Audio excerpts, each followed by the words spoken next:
First ஒரு 3 weeks நம்ம பார்த்தேன் பிக் பாஸ் 6. என்னோட பிக் பாஸ் ஃபாலோவர்ஸ்க்கு தெரியும் நான் எந்தெந்த சீசன் பார்த்தேன் பார்க்கல அப்படிங்கிற மாதிரி நான் சொல்லியிருப்பேன். ப்ளஸ் நான் ரிவ்யூ பண்ணது வந்து சீசன் 8 சீசன் 9 ரிவ்யூ பண்ணியிருக்கேன். அது என்னோட யூடியூப் சேனல்ல இருக்கு, பார்க்கணும்னா போய் பாருங்க.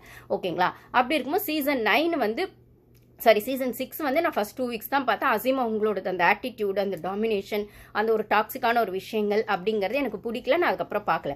பட் ஆனால் அவர் தான் அந்த சீசனில் வின் ஆயிருக்காருன்னும் போது அவருக்கான ஃபேன்ஸ் இருப்பாங்க, அந்த ஒரு கூட்டம் இருக்கும்னா அந்த கூட்டம் வந்து கண்டிப்பாக அவர் இந்த ஷோவில் இருக்காருன்றதுக்காக பார்ப்பாங்க. ஸோ விஜய் டிவியோட எப்பயுமே அந்த ஒரு ஸ்ட்ராட்டஜி அதுதான்.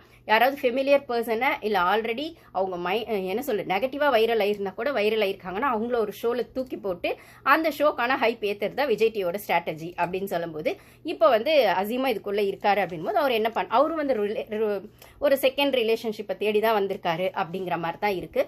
ஏன்னா அவருக்கு வந்து நம்ம வந்து பிக் பாஸ் 6 பார்க்கும்போது தெரியும் ஆல்ரெடி மேரிட் அப்படின்னு கமல்ஹாசன் சார் தான் அப்போ ஹோஸ்ட் பண்ணுவார்.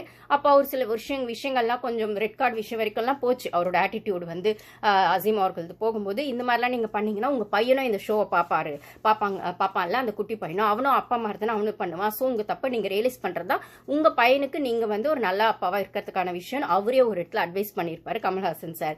அந்தளவுக்கு கொஞ்சம் ஆட்டிடியூடான பர்சனாக தான் அவர் அந்த ஷோவில் தன்னை காமிச்சிட்டு இருப்பாரு. மேபி ரியல் லைஃப் எப்படின்னு தெரியல. ஆனால் இந்த இடத்துல ரியல் லைஃப்னு வரக்கூடிய ஃபர்ஸ்ட் லைஃப்ல அந்த ஃபர்ஸ்ட் லவ்லையோ ஃபர்ஸ்ட் லைஃப்லையோ அவங்களுக்கு இருந்த அந்த பெயின்ஃபுல்லை மறந்து செகண்ட் லைஃப்ல செகண்ட் பார்ட்னரை தன்னோட லைஃப் பார்ட்னரை சூஸ் பண்ணுறது தான் இந்த ஷோக்கான விஷயங்கள்னா. இதில் 6 கேர்ள்ஸ் வராங்க. அந்த 6 கேர்ள்ஸோட பேரில் பிரியங்கா அவங்க ஆக்ட்ரஸ்ன்னு நம்மளுக்கு தெரியும், அவங்களே நம்ம பார்த்துருப்போம் இது சோஷியல் மீடியாவில். பிரியங்கா, மோனிஷா, அப்புறம் எடன், அப்புறம் வந்துட்டு இன்னொருத்தவங்க வந்து நேஹா, வீணா, அதுக்கப்புறம் வந்து சிந்தூரி அப்படின்னு இவங்களுக்கான ஃபர்ஸ்ட் ஸ்டார்டிங்கே வந்து ரம்யகிருஷ்ணன் மேம் என்ன சொல்கிறாங்கன்னா அவங்கவுங்க ஒரு எமோஷனல் பேகேஜோட தான் வந்திருக்கீங்க.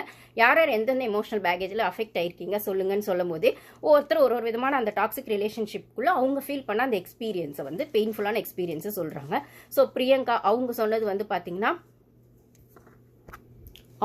பார்த்தீங்கன்னா இம்மெச்சூரிட்டியால தான் வந்து பாதிக்கப்பட்டேன். அதாவது அவங்களோட ஆப்போசிட் அந்த ஜெண்டர் வந்து அவர் வந்து ரொம்ப இம்மெச்சூர்டாக இருந்தார், அது வந்து எனக்கு அஃபெக்ட் ஆச்சு, எனக்கு செட் ஆகலை அப்படிங்கிற மாதிரி அவங்க சொல்லியிருக்காங்க. அப்புறம் மோனிஷா வந்து நார்சிசம் அப்படின்னு சொல்லக்கூடிய அந்த ஒரு டாக்ஸிக்கான ரிலேஷன்ஷிப்பில் இருந்ததை அவங்க சொல்லியிருக்காங்க. இத்தனைக்கும் அவங்களுக்கு அரேஞ்ச் மேரேஜ்.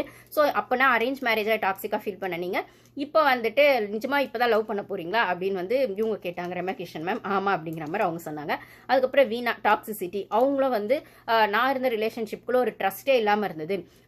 ஆப்வியஸாக அவங்க ஒரு மாடல் போல். ஸோ வந்து நான் வீடியோ காலில் பேசினா கூட சுற்றி யார் இருக்காங்க என்னன்ற மாதிரி அவருக்கு ஆப்போசிட்டில் அவருக்கு காட்டணும் லைஃப் பார்ட்னருக்கு. ஸோ என் மேலே ட்ரஸ்டே இல்லாத மாதிரி அவர் என்னை ட்ரீட் பண்ண மாதிரி இருந்தது அப்படிங்கிற மாதிரி அவங்க சொன்னாங்க. டாக்ஸிசிட்டி அப்படின்னு சொன்னாங்க. எடன் சொன்னது வந்து அப்யூஸ், எல்லா விதமான அப்யூஸுமே முக்கியமாக எமோஷனல் அப்யூஸால நான் அஃபெக்ட் ஆயிருக்கேன் அப்படின்னு சொன்னாங்க. அதுக்கப்புறம் நேஹா அவங்க வந்து என்ன அவங்களுக்கு மேரேஜ் ஆகும்போது 19 இயர்ஸ். ஆக்சுவலி அவங்க ஒரு ரிலேஷன்ஷிப்குள்ளே போகும்போது அந்த பர்சனுக்கு ஆல்ரெடி மேரிட் அப்படிங்கிறதே தெரியாத லெவலில் இவங்க அந்த ரிலேஷன்ஷிப்பில் இருந்திருக்காங்க. ஸோ வந்து இவங்களை ஏமாற்றி தான் அந்த ரிலேஷன்ஷிப்பில் அந்த ஆப்போசிட் சைடில் இருந்து அந்த பார்ட்னர் இருந்திருக்காரு. ஸோ 19 இயர்ஸ்ல அந்த ஒரு பார்ட்னரை சூஸ் பண்ணுறதுக்கான அந்த விஷயங்கள்ல இவங்க தப்பு பண்ணி அவன் ஆல்ரெடி மேரிடுன்னு கூட தெரியாமல் தானே அந்த ரிலேஷன்ஷிப்பில் இருந்திருக்கேன். ஸோ அந்த பெயின்ஃபுல்லான அந்த ஒரு ரிலேஷன்ஷிப்பை பற்றி அந்த எக்ஸ்பீரியன்ஸ் பற்றி சொன்னாங்க. ஸோ அவங்க நேஹா அதுக்கப்புறம் சிந்தூரி இவங்க வந்து ஃபுல்லாகவே வந்து அபேண்டன்மெண்ட் அப்படிங்கிற விஷயத்தால் அஃபெக்ட் ஆனதாக சொன்னாங்க. தனித்து விடப்படுதல் அப்படின்னு சொல்லுவாங்க. ஸோ அந்த லோன்லினஸ் ரொம்ப ஃபீல் பண்ணதா அப்படின்ற மாதிரி அவங்க சொன்னாங்க. அதுக்கு ரம்யகிருஷ்ணன் மேம் சொன்னாங்க இங்கே அந்த மாதிரி இருக்கும். அதாவது எப்போ பாரு ஏதாவது அவங்களுக்கு வந்து ரொம்ப ஃபீல் பண்ணுறாங்க, தனியாக இருப்பாங்க, யார் கூடவே எங்கேஜ் ஆக மாட்டாங்க, வெளியில் போக மாட்டாங்க அப்படின்னும் போது இவங்க இப்போ வந்து நீங்கள் இந்த வீட்டுக்குள்ளே அப்படி இருக்க முடியாது, யார் கூட ஒருத்தர் கூட பேசிட்டு பழகிட்டு தான் இருக்க முடியும், அப்படி வந்து சைலண்டாகவே நீங்கள் வந்து அவாய்ட் பண்ணிட்டு இருக்க முடியாது அப்படிங்கிற மாதிரி சொன்னாங்க. ஸோ ஒரு 30 டேஸ்க்குள்ளே ஒரு நல்ல லைஃப் பார்ட்னரை சூஸ் பண்ண முடியுமா அப்படிங்கிறது கொஸ்டின் தான். பட் ஆனால் அகெயின் இது ஷோ அப்படின்னு சொல்லும்போது இந்த மாதிரி நான் ஆல்ரெடி சொல்லியிருப்பேன் ஸ்பிளிட்ஸ் வில்லா அப்படிங்கிற மாதிரி நடந்திருக்கு எம்டிவியில் ஹிந்தி இது. அதுக்கப்புறம் இங்கிலீஷில் வந்து கேம் ஐலாண்ட் நினைக்கிறாது. ஆனால் அந்த மாதிரி ஷோக்குள்ளே போனவங்க கூட அதுக்கப்புறம் வந்துட்டு நிஜமாவே பர்சனல் லைஃப்பில் ஒன்றா கனெக்ட் ஆகிருக்காங்க, ரிலேஷன்ஷிப்குள்ளே இருக்கிறாங்க அப்படிங்கிற மாதிரிலாம் சொல்கிறாங்க. நம்மளுக்கு தெரியாது. பட் ஆனால் இது ஒரு ஷோவாக பார்க்கணுமா இல்லை நிஜமாவே அவங்க லைஃப் பார்ட்னர் இதில் அவங்க சூஸ் பண்ணிவிட்டு அதுக்கப்புறம் அந்த ரிலேஷன்ஷிப்பை வெளியில் கொண்டு போய் கண்டினியூ பண்ணுவாங்களான்றது அவங்களோட பெர்ஸ்பெக்டிவ். டோட்டலாக நான் பார்க்கறது வந்து இது அந்த பர்சனாலிட்டிக்கான விஷயங்கள். இவங்க சொல்கிற எப்பயுமே அந்த ரிலேஷன்ஷிப்புக்குள்ள எல்லாருமே அவங்கவுங்க ரிலேஷன்ஷிப்பில் அவங்கவுங்க சரி தான் சொல்லுவாங்க, ஆப்போசிட் சைடில் தான் தப்பு சொல்லுவாங்க அப்படின்னும் போது ஸோ இவங்க டாக்ஸிக்கா இல்லை டாக்ஸிக்கால இவங்க பாதிக்கப்பட்டிருக்காங்களா அப்படிங்கிறத அவங்களோட அந்த பிஹேவியரும் அந்த ஒரு பர்சனாலிட்டி டைப்பும் இந்த ஷோவில் அந்த ஒரு 5 வீக்ஸில் தெரிஞ்சிடும். எப்படி பிக் பாஸில் வந்து ஓடவும் முடியாது ஒளியும் முடியாதுன்னு சொல்கிற மாதிரி இதில் வந்து நிஜமாவே அந்த ரிலேஷன்ஷிப்பை வந்து தப்பாக ஒரு மாதிரி என்ன சொல்கிறது, அது வந்து சரியில்லைன்னு ஃபீல் பண்ணுறதுக்கான காரணம் இவங்களா ஆப்போசிட்டில் இருந்தவங்களா அப்படிங்கிறதுல இவங்களோட அந்த பிஹேவியர் இந்த 5 வீக்ஸில் தெரிஞ்சிடும் அப்படின்னு சொல்லும்போது இந்த இடத்துல பாய் சைடில் வந்து அசீம் நம்மளுக்கு தெரியும், அவர் பிக் பாஸ் 6 வின்னர்.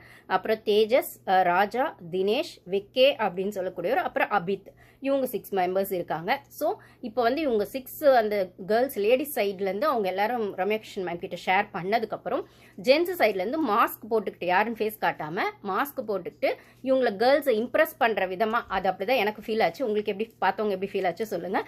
இம்ப்ரெஸ் பண்ணுற விதமாக ஒரு லைஃப் பார்ட்னர் கிட்ட நான் என்ன எக்ஸ்பெக்ட் பண்ணுறேன், இல்லைனா எனக்கு வர லைஃப் பார்ட்னரை நான் எப்படி பார்த்துக்குவேன், ஐ மீன் அந்த பொண்ணை நான் எப்படி பார்த்துக்குவேன் அப்படிங்கிற மாதிரி ஜென்ஸ் சைட்லேருந்து சொல்கிற மாதிரி ஒருத்தர் அவங்களோட பாயிண்ட் ஆஃப் வியூ சொல்கிறாங்க. ஸோ அதில் இம்ப்ரெஸ் ஆகிட்டு இந்த சைட்லேருந்து எந்த கேர்ள்ஸ் வந்துட்டு அவங்கள வந்து டேட் பண்ணுறதுக்கு ரெடி அப்படிங்கிற மாதிரி தான் அந்த எபிசோடே ஸ்டார்ட் ஆகுது.